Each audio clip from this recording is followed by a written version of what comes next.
bağışlayan Allahın adı ilə. Xoş gördük sizləri əziz tamaşaçılar. Bugündən etibarən Əhlibeyt nəzdində fəaliyyət göstərən İslam Media televiziyasında İffətin Sədası verilişi ilə qarşınızdayıq. Və ilk verilişimiz müqəddəs bir günə təsadüf etmişdir. Xristiyan dünyasında xanım Məryəm Sələmullahu əleyhanın təvəllüd günü kimi qeyd olunur.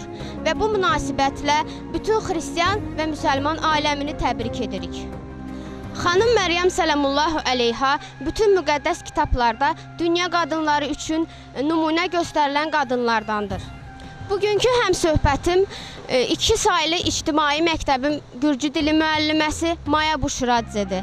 Maya xanım, sizi salamlayırıq və sizi də bugün münasibəti ilə təbrik edirik və İncildə xanım Məryəm haqqında bizlərə məlumat vermənizi istərdik. მოგესალმებით, ძალიან დიდი მადლობა, რომ მეწილად მხვდა დღეს ინტერვიუ ჩამეწერა წმინდა მარიამის შესახებ. წმინდა მარიამი იყო წმინდა იესო ქრისტეს დედა. წმინდა მარიამის მშობლები იყვნენ მოხუცი იოაკიმე და ანა. იოაკიმე იყო მთავარი დავითის შთამომავალი, ხოლო ანა მღვდელმთავარი აარონისა.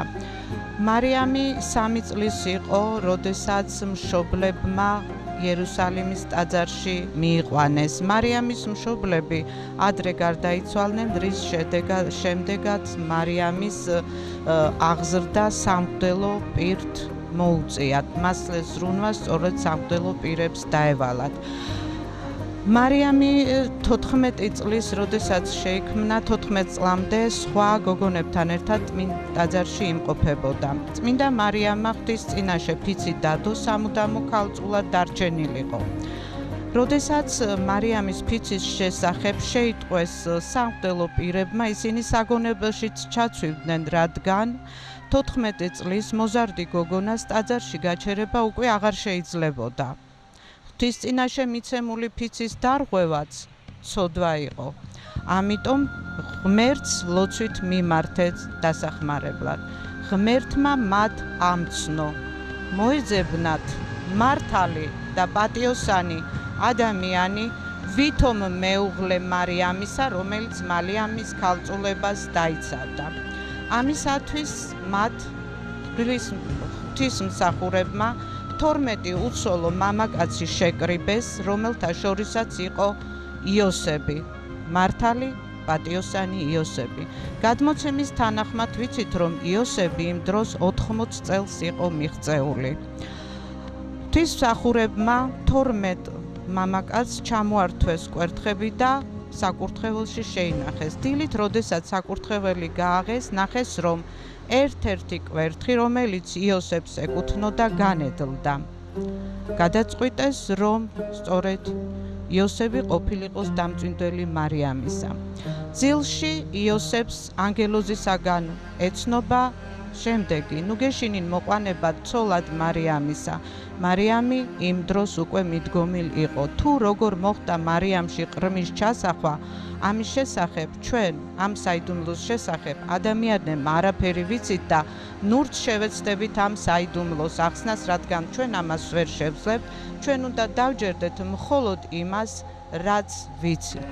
წმინდა მარიამის დღესასწაული აღინიშნება 12 უძრავი დღესასწაულებიდან მეოთხე საუკუნის შემდეგ. Maya xanım, indi isə bilmək istərdik, sizin bu məlumatlarınız hansı kitabdandır?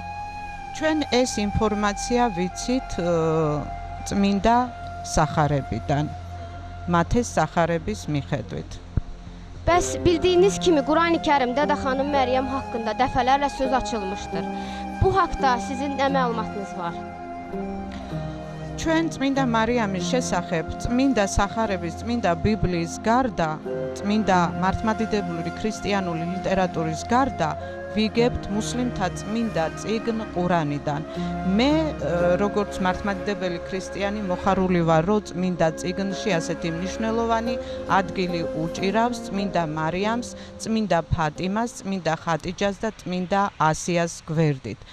მუსლიმთა წმინდა წიგნ ყურანში ჩვენ ვკითხულობთ წმინდა წინასწარმეტყველი მუჰამედი ამბობს, რომ ედემის ყველაზე აღმატებული ქალები ესენი არიან ფატიმა სალამი მას, ხატიჯა სალამი მას, ასია სალამი მას და წმინდა მარიამი სალამი მას. წმინდა მარიამის შესახებ წმინდა ყურანში ვკითხულობთ, რომ ო მარიამ, ჭეშმარიტად ღმერთმა შენ გამოგარჩია. წმინდა წიგში ვკითხულობთ, რომ სოფლიოში წმინდა მარიამი ყველა ქალისთვის სანიმუშოა თავისი ზნეობრივი გამორჩეული ცხოვრებით. წმინდა მარიამმა მრავალ გამოცდას, მრავალ განსაცდელს რთულ მდგომარეობას გაუძლო და ღვთისადმი მიცემული ფიცი სამუდამოდ ქალწულად დარჩენილიყო, არ უარყო, რის გამოც წმინდა ყურანი მათ უდიდეს პატივს მიაცემს. მე როგორც მართლმადიდებელი ძალიან მოხარული და მადლიერი ვარ, რომ მუსლიმები ასე მნიშვნელოვან ადგილს უთმობენ და უნდათ რომ მარიამობის დღესასწაული sakutар დღესასწაულად აქციონ. Დიდი მადლობა. Maya xanım, sizə dərin təşəkkürümüzü bildiririk bizə vaxt ayırdığı üçün və bir daha bayramınızı təbrik edirik.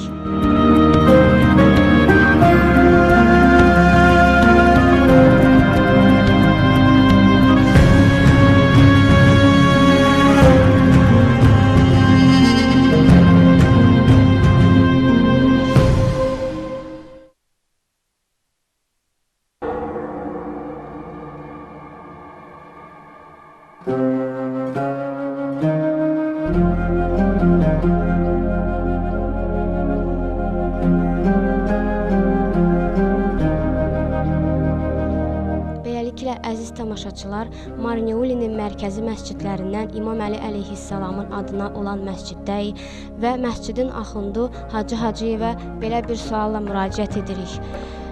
Biz xanım Məryəmin təvəllüdünü necə qeyd edirik? Bismillahirrahmanirrahim. Mən də öz növbəmdə bütün Xristiyan dünyasını və müsəlman dünyasını xanım Məryəm Səlamullah əleyhanın ad günü münasibətindən təbrik edirəm. Və inşallah Allahdan xanım Məryəm Səlamullah əleyhanın hamılarımıza şəfaətini istəyirəm. Bildiyimiz kimi xanım Məryəm Səlamullah əleyha Quran və Həzrət Peyğəmbər Sallallahu hədislərinə əsasən 4 nəfər seçilmiş xanımlardan biridir və biz də bunu qeyd edirik və hər il olduğu kimi insanlara təbrik edirik, fərq qoymadan İslam və Xristiyan dünyasına təbrik edirik.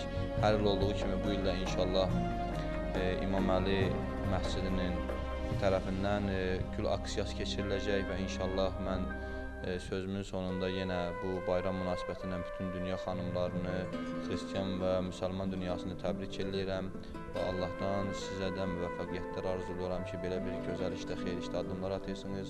Allah müvəffəq eləsin və selamu aleykum və rahmetullahi və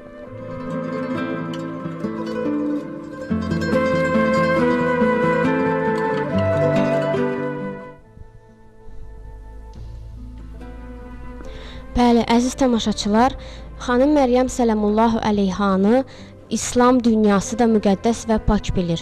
Bunu Quran ayələrindən və İslam Peyğəmbərinin hədislərində görürük. Çoxlarımıza Həzrət İsa əleyhissalamı və xanım Məryəm Səlamullahu əleyhanı məhz Quran və İslam Peyğəmbəri tanıtmış və sevdirmişdir. Məsciddəki həmsöhbətim Əl-Mustafa Beynəlxalq Universitetinin tələbəsi Səbinə Əliyevadır. Səbinə xanım, sizi salamlayırıq və bu gün münasibətilə sizə də təbrik deyirik.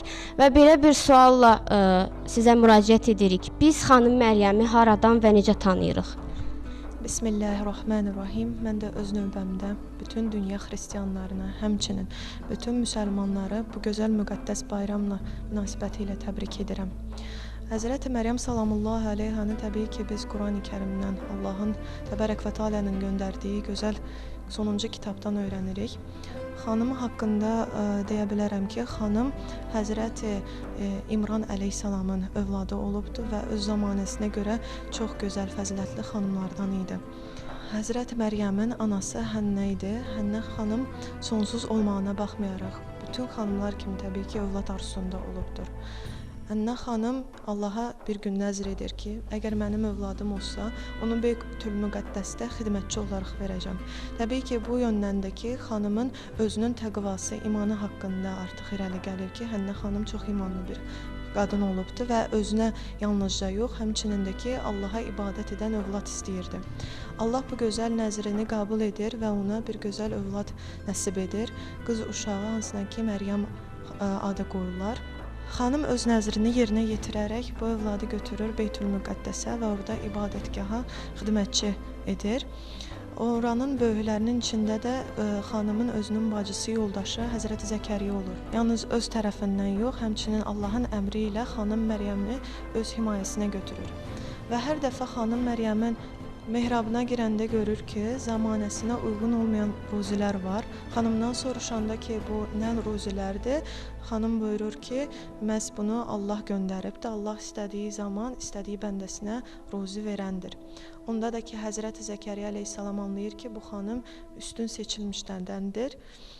Və həmçinin də ki, xanımın 9 yaşından etdiyi ibadətlər, namaz, oruc və həmçinin etdiyi səbir, bu gözəlliklərinlə, təqvasıyla, əxlaqınla çox tanınmış olur və Allah bunu görərək o xanıma təbii ki, öz möcüzəsindən bir övlad nəsib edir.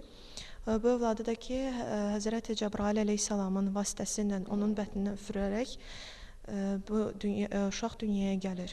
Xanım təbii ki, o zamanənin cahillərinə tuş gəlir xanımın bu dünyaya övlad gətirməsi ki, onlar başlayırlar o xanımın haqqında pis sözlər, fikirlər söyləməyə və həmçinin də ki, bir gün soruşurlar ki, niyə sən bu hərəkəti etdin? Xanım Allahın əmri ilə sükut orucu tutur və bu orucdan da ki, işarə edir ki, orucu tutaraq işarə edir övlada ki, o uşaq danışacaq. Təbii ki, bunu insanlar görəndə xanımın sözlərindən elə bil məsxərə edirlər. Amma Allahın izni ilə Həzrəti İsa əleyhissalam deyir ki, mən Allahın bəndəsiyəm. Məni Allah peyğəmbər seçibdir və mənə kitab göndəribdir və mən harda oluramsa da olsun, xeyir. Təbii ki, İslam aləmində ki, Quran-Kərimdə buyurulur ki, xanımın necə pak olması haqqında Ali İmran surəsinin 35-ci, 37-ci ayəsində, 42-ci, 47-ci ayəsində, Müminun surəsinin 50-ci ayəsində, həmçinin də ki, bir çox digər surələrdə Nisa surəsi, Maidə surəsində, Təhrim surəsində 12-ci ayəsində gəlir. Yəni, xanım Məryəmin fəziləti, onun paklığı, onun üstünlüyü haqqında bir çox surələr gəlibdir ki, Allah təbərək və teala yəni bizi gözəl xanımı belə gözəlliklərindən tanıtdırır. Dərin təşəkkürümüzü bildiririk sizə Səbinə xanım və bugün münasibətilə bir daha sizi təbrik edirik. Bəli, əziz tamaşaçılar, xanım Məryəm bir qız idi. Öz isməti və Allaha bağlılığı ilə Allahın razılığını qazandı və uca məqama yetişdi və bununla Allah onun adını qorudu və dünyanın sonuna qədər ucaltdı. Əziz tamaşaçılar, xanım Məryəm sələmullahu əleyhə ilə bağlı bugünkü verilişimiz burada sona yetir. Gələn görüşlərədək Allaha əmanət olun.